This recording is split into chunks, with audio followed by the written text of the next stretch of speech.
I'm going to talk to you today about a story that involves neural stem cells. And we had not done much research on neural stem cells until recently, when a few years ago, a scientist in my group, Paul Liu, who's in the back of the room, whose picture you'll see projected in a moment, came to me with the idea of looking at embryonic spinal cord grafts. And when he came to me with that idea, I discouraged him from pursuing it. Because I said, you know, people have been doing fetal transplants for 100 years and that technology has only gone so far. Why don't we look at something else, like the growth factors we've been examining for decades, or neural stem cells, something along that line? And Paul persisted, pretty much against my advice.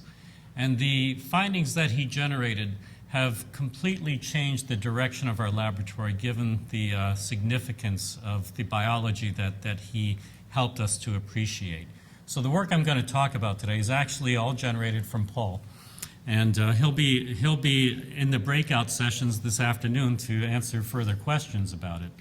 I'll take the next 20 minutes or so to tell you about this work and where it may lead us. Okay, so with that, let's begin. And let me acknowledge up front that the funding from a number of agencies has been instrumental in moving this forward. We have received funds from the California Roman Reed Initiative. The work that I'm about to show you is going to undergo continued funding generously from CIRM, from the California Institute for Regenerative Medicine, that has given us a $5 million grant to carry this forward toward the filing of an IND, if we can get to that stage, for human trials. The Veterans Administration has been a generous funder of our research, as well as the NIH.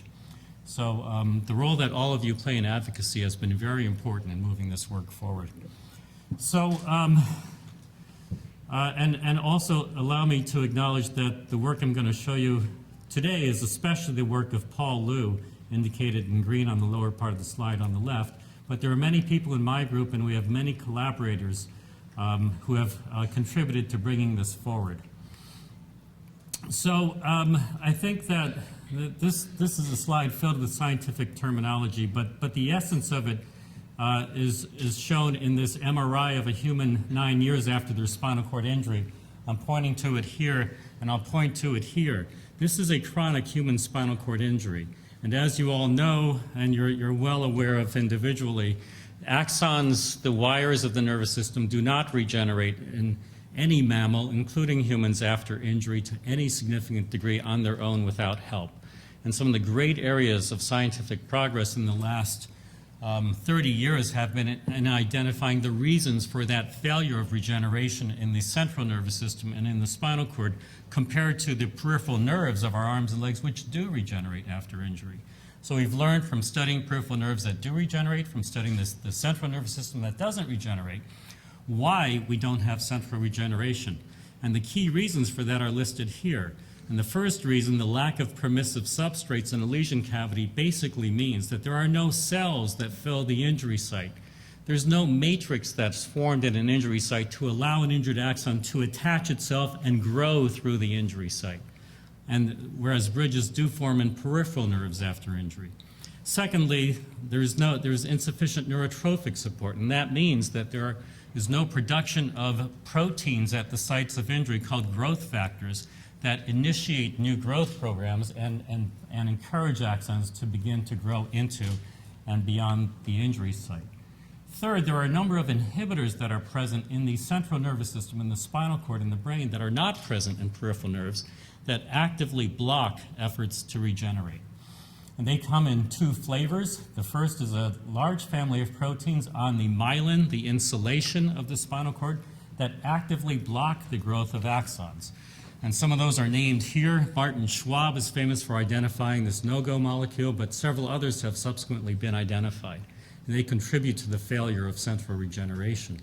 And Jerry Silver just talked to you about chondroitin sulfite proteoglycans, and he's really the chief driver scientifically of identifying the inhibitory role that these proteins that form around the spinal cord injury site play in reducing central axonal regeneration. And his work has been astonishingly important in driving regeneration and research forward.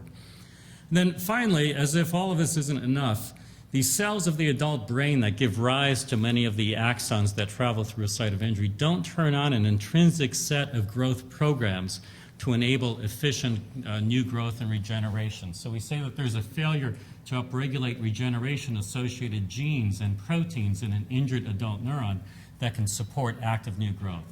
So collectively, all of these things contribute to the failure of regeneration in the adult spinal cord. What I'm going to talk to you about today with neurostem cells really focuses on this last mechanism of growth failure naturally. And again, the work that I'll talk to you about is based on the question, the idea that if you take a cell at an early stage of development that normally does grow a lot, so an embryonic cell, a neural stem cell that is taken from a period of nervous system development when there's active growth, active extension of axons. If you take that cell and put it into this inhibitory environment of an adult spinal cord injury, does it by itself have a sufficient set of capabilities to enable it to grow for long distances? Again, there have been efforts to look at this for many years, but with Paul, we took a slightly different approach to this question, as I'll show you. And the findings are intriguing and the subject of further development. So this is Paul Liu. This is Paul Liu. That is Paul Liu in the back of the room toward the middle. Raise your arm up, Paul. And again, he was the real driver of this effort. And the work I'm about to describe to you was published in a journal called Cell about 2 months ago. And this is the rest of our team at UCSD that works on spinal cord injury.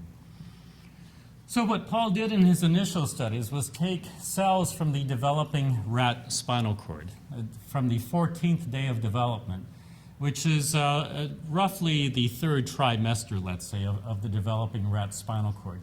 And he isolated the stem cells from that early stage spinal cord.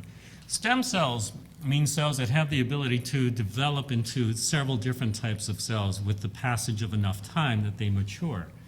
And one thing that was key about the stage of development from which Paul took the cells was that when he takes them from this relatively early stage of development, they are capable of producing neurons, which give rise to the axons that are interrupted by a spinal cord injury. They can make the support cells of the nervous system called astrocytes, and the insulating cells of the spinal cord called oligodendrocytes. So these early stage cells are what we call pluripotent. They can make neurons in their axons, they can make the support cells, they can make the insulating cells. Other approaches to taking neurostem cells had tried to isolate individual components. Hans Kiersted's work, for example, very elegant work, taking the insulating cells, focuses on a different question, that is, can you re-insulate the injured cells of the nervous system and improve function? But our approach is different. We're not trying just to re-insulate. We're trying to take cells early in development, put them in the injury site, and test the question, can they extend axons over long distances? Are they still inhibited? And a related question to that is, well, if the injured adult axons see these early stage neurons, may they try and form connections with them that in turn could form a relay across a site of injury? So these were the questions that Paul asked. And he also asked them in a slightly different way from previous studies, in that all of the cells that he implanted, all of these early stage neural stem cells, expressed something called green fluorescent protein, as you'll see in a moment. So that allows us to unequivocally see and track what these cells are doing after they're placed in an injury site. Kind of surprisingly, that hadn't been done before with neural stem cells or fetal embryonic grafts. And the technology has existed for a number of years, and we use that ability to track the fate of these cells to inform us about what they did once they were in a spinal cord injury site. So we took them from earlier developmental stages than some previous studies, not all. Eileen Anderson also used earlier stage cells. And they were labeled with this tag that allowed us to unequivocally track their fate and their function after the injury. And the second feature that was slightly different, but not from all studies in the past, but from many studies, is that we grafted these cells into a spinal cord injury site 2 weeks after the original injury. Not immediately at the time of the injury, but 2 weeks later to enhance the clinical relevance of this work. And then third, we did do some different techniques in implanting these cells into the spinal cord. So these early stage neural stem cells dissociated. I'm not sure everyone knows what that means. We separated all the cells from the chunk of the developing spinal cord. So it's a mix of all these different cell types. And we embedded that mix in a gel, a fibrin-thrombin matrix, to hold the cells together and retain them in the injury site. In our initial experiments, before we used the gel, the cells didn't stay in the injury site, and relatively few survived at long time periods after injury. They dissipated and probably died in the spinal fluid. So we worked for some time, more than a year, to come up with an approach that will allow us to implant these cells and retain them in the injury site and allow them to survive in large numbers. And we found that to accomplish that, not only did we need the gel, but we had to add several growth factors to enable the cells to survive that early time period of implantation and regularly survive and fill the injury site. And the growth factors that we included are listed here. So those were some of the changes from previous studies. We embedded the cells in this fibrin matrix, and we added a growth factor cocktail, as we like to say in science. And we saw the following. Now, we also decided that we would go with a very severe lesion model. So we did a complete spinal cord transection in these rats, and that is about as severe as you can get. So we completely transected the spinal cord in the upper thoracic region, T3, and then looked 6 weeks later. And these are all of the implanted cells are green in these images. And as you can see, these implanted cells completely filled the injury site. And this was an accomplishment by itself. To have this degree of filling and cell survival in the injury site had not been consistently achieved in previous studies grafting neural stem cells. And we use various tissue stains to see what the cells become. So this particular stain is called NUN. It's red in this image. So it's the same view as this. But now, so the green cells are shown with a green fluorescent microscope. The red cells are shown with a red fluorescent microscope, but these are the same cells. And this tells you that many of these cells that we have implanted have become neurons. These are the cells that give rise to the axons that are injured after a spinal cord injury. And by the way, I should tell you that in all of these images I'm going to show you, so these are microscopic slides of the spinal cords after the rats have been killed and processed for anatomical analysis. And generally, the direction toward the brain is going to be on the left of these slides, and the direction of the tail will be on the right. So you're seeing a 40 micron thick section of the spinal cord. That's a very small microscopic section, where we can really see with some resolution and detail what has happened to these implanted cells. So again, the cells live, many become neurons. That's shown again here. Many of these cells are neurons. I'll skip that. Many of these cells become the support cells of the spinal cord, which are called glia. And I am losing my pointer here. Oh, there it is. So this is another different kind of red stain, and it shows that many of these cells in the injury site are also expressing a marker of astrocytes, which are one of the support cells of the spinal cord. And I'm going to skip ahead to this slide. That is a marker for oligodendrocytes, the insulating, the myelinating cells of the spinal cord, and many of the cells here in the injury site also express markers that indicate some have become myelinating cells. So all three cell types of the nervous system are present then 6 weeks later. Some have become neurons, some have become astrocytes, some have become the insulating cells, the oligodendrocytes. And we can quantify, we can count what proportion of the cells have become, each of the cell types.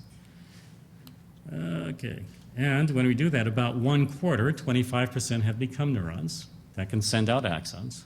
About 1/4 have become, I don't know why that's happening, about 1/4 can become astrocytes, and about 25% become the myelinating cells, and about 15% become astrocytes, as you can see here. So again, all three cell types are present 6 weeks after the injury. But what was truly remarkable to us, and was something that we had never seen before, was the amount of outgrowth of new axons that arose from these implants in the lesion site. So this green is labeling the axons that are growing out from these implants of neurons into the injured spinal cord below the lesion site. And you can see all of this green. In the best results we had ever had before this, we had seen maybe 100 axons emerging from an injury site when we didn't use stem cells. But in the case of implanting these stem cells, if you look at the end of this spinal cord block here, right down here, in the white matter, just in this very small region, you see hundreds of these axons. And you see many of them coming down into the region of the spinal cord where the actual cells that axons connect with to do things like move. And many of these axons are coming down into that region of the spinal cord. So we have 1,000-fold more of the axons emerging from these neural stem cell grafts than we had seen in any previous studies trying to regenerate the host axons themselves. And let me show you this with another type of stain. So everything that's brown in this image represents axons coming from the complete transection site that are neurons that were placed in here, and they're sending their axons out over these very long distances through this inhibitory white matter beyond the inhibitory chondroitin sulfate molecules that Jerry Silver identified. It's sending it through all of these. They're not acting as a barrier, and they're growing in high numbers for long distances beyond the injury site. That's another key point of importance here. In the past, the longest we would see axons regenerate would be about this far. And now in these studies, they're going to the very end of this block of tissue that we normally examine, and even beyond, as I'll show you. So the overall magnitude of growth out from these early stage neurons far exceeded anything that we had understood could occur in the adult nervous system. And from this upper thoracic injury site, these axons were growing for very long distances. They would grow up to the C8 spinal cord segment, which is 4 levels above the injury. Some would grow up to the C4 segment, now 8 segments above the spinal cord injury. They would grow down the spinal cord, down to the upper lumbar region from the upper thoracic region of the rat. Of course, the rat is much smaller than the human spinal cord. So we'll bear that in mind.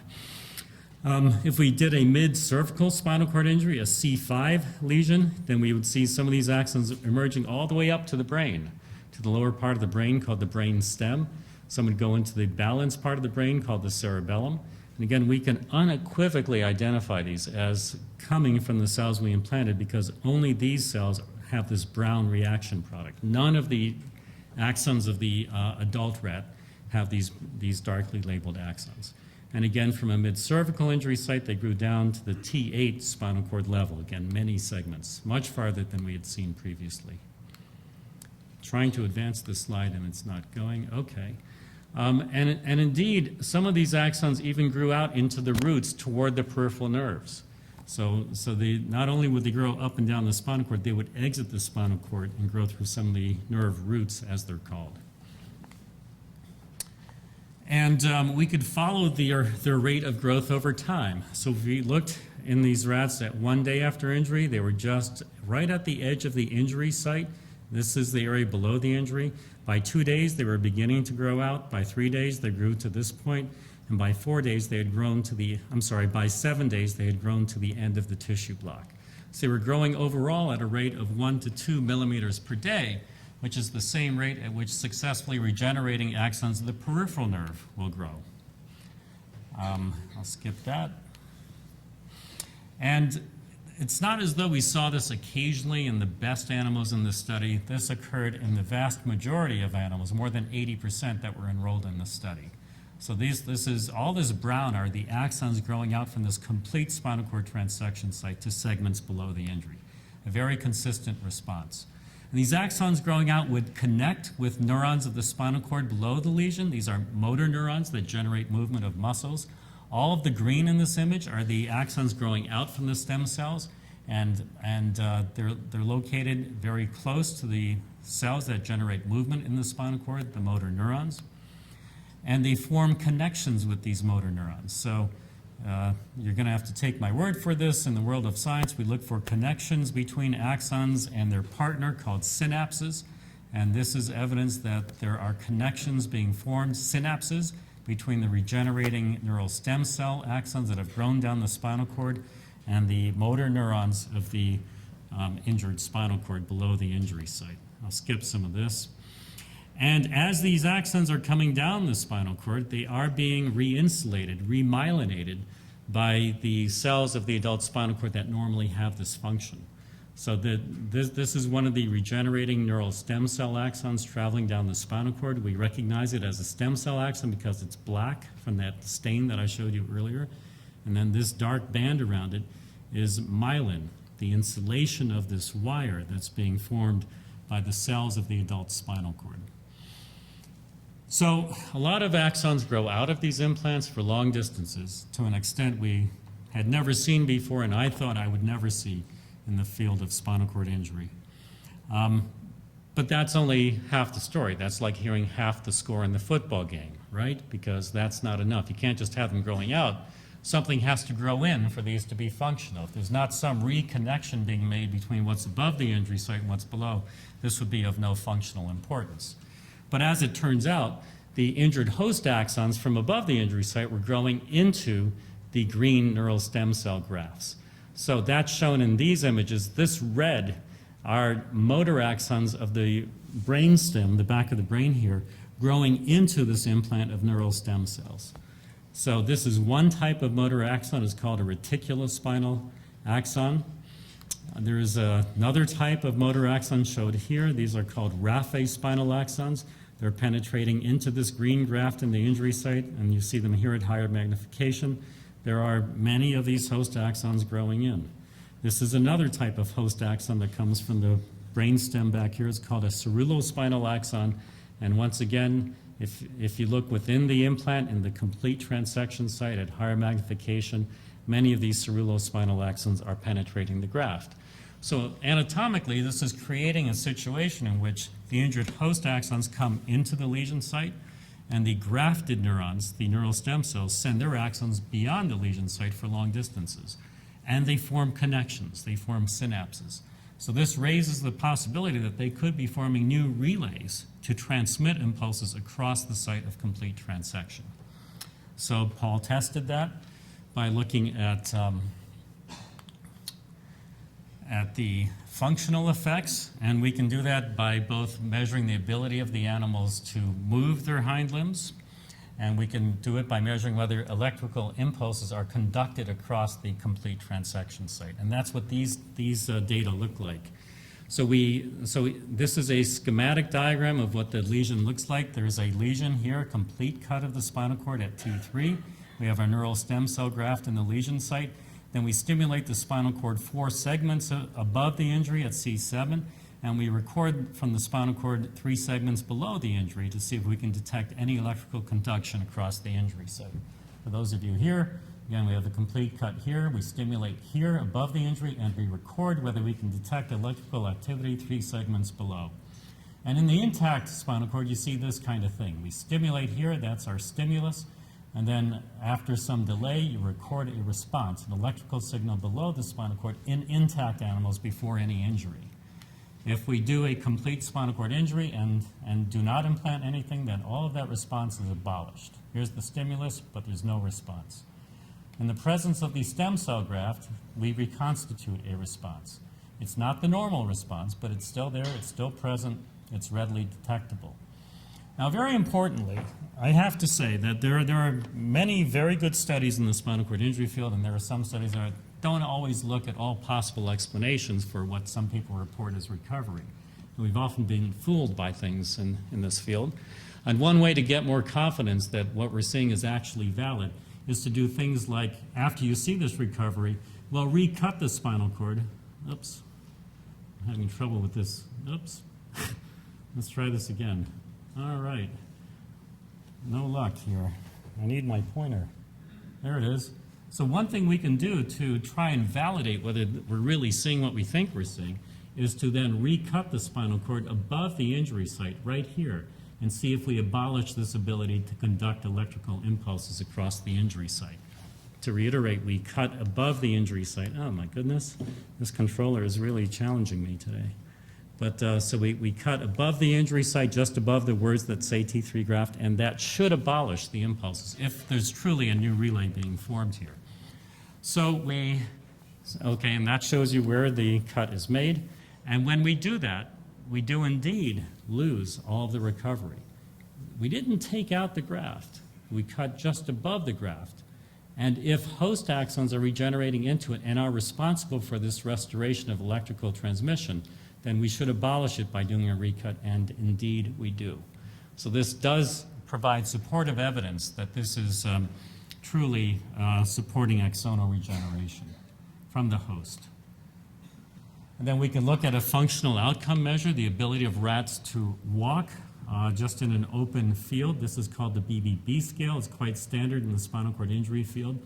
With the complete transection on this, this is a 21-point scale for normal rats. The normal rats score 21 on this. So the rats with the injury and without treatment are stuck down here at about 2 on the scale. But rats that undergo the neural stem cell implants recover much more, to about 7 on the scale. And if we recut, and all the recovery depends on that relay with the host neurons, this recovery ought to go away. So when we recut, it does go away. So this supports the idea that these new relays, functional relays, are being formed across the injury site. So that was pretty interesting to us. Again, we hadn't seen results like that previously. And this told us that these neural stem cell-derived connections extend, many of these connections, over long distances through the adult injured spinal cord. That's supposed to be inhibitory. But if you take an early enough neuron, it is not inhibited by this inhibitory spinal cord environment. Secondly, these connections are established between the injured axons, the graft, and then the graft-sending axons below that reestablish functional relays. And we thought this was interesting. They were the most potent results we had ever seen in our hands. So we wanted to take this forward and think about potential human relevance. So to do that, we looked at 2 human neural stem cell lines. So these are cells that have been derived from humans, either human spinal cords in the case of this first cell line listed here, or from embryonic stem cells that in this case were generated at Harvard University. That's the Harvard University embryonic stem cell 7 line. And these cells are driven to become neural stem cells. And I won't get farther into that. Suffice it to say, we're using the same type of cell I just talked about that originated from the rat, but now these are human neural stem cells, and we implanted them in rats with, again, complete transections. And here's what we see. So these are human neural stem cells now in a complete spinal cord transection site in the rat. And they look pretty much like the rat neural stem cells, don't they? And these are the kinds of axons they extend from the implant site. Now I have to tell you, to a scientist who's worked in the spinal cord injury field, to see this number of axons growing below a complete transection site, I mean, to me, I still find it astonishing that this kind of growth is possible. There are many axons, they're growing in the white matter that for decades we have studied as being inhibitory. They're not inhibited, they're growing for long distances, and these are human neural stem cells. And if we look at the connections they make now using this dark stain, then we see them in these very high densities emerging from the injury site and traveling below it. All of these black lines are these axons emerging from the human neural stem cells in the rat spinal cord. They form connections. I won't go farther into it, I'll just say that. And if, again, we look at their ability to support functional improvement in the rats on that same motor scale, you can see that they show a very similar, almost an identical degree of recovery, 7 on this scale. I'm sorry, this pointer here. And then if we retransect, once again, we abolish the recovery. Here's the other human neural stem cell line. We put this into a mid-cervical injury site.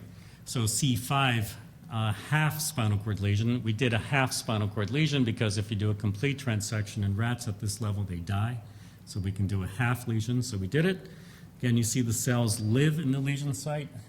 Here they are. And you can see, again, this other human neural stem cell line is extending many of these green axons below the lesion. And they extend them up as well. So what you see here are these axons growing into the brain from the site of the implant, even as far up as the cortex of the brain. So again, these human neural stem cells show this astonishing ability to send axons over very long distances. So based on these kinds of findings, we thought, wow, this is interesting, and we should continue to explore this for its potential to impact the human condition. So as part of a California consortium about 10 years ago, we set up a monkey model of spinal cord injury. In the monkeys, we do a lesion of half of the spinal cord at the C7 level, We chose C7 because that's the most frequent level of injury in humans. We wanted this monkey model to be clinically relevant. And with funding provided in part by CIRM, we have now implanted some monkeys with human neural stem cells.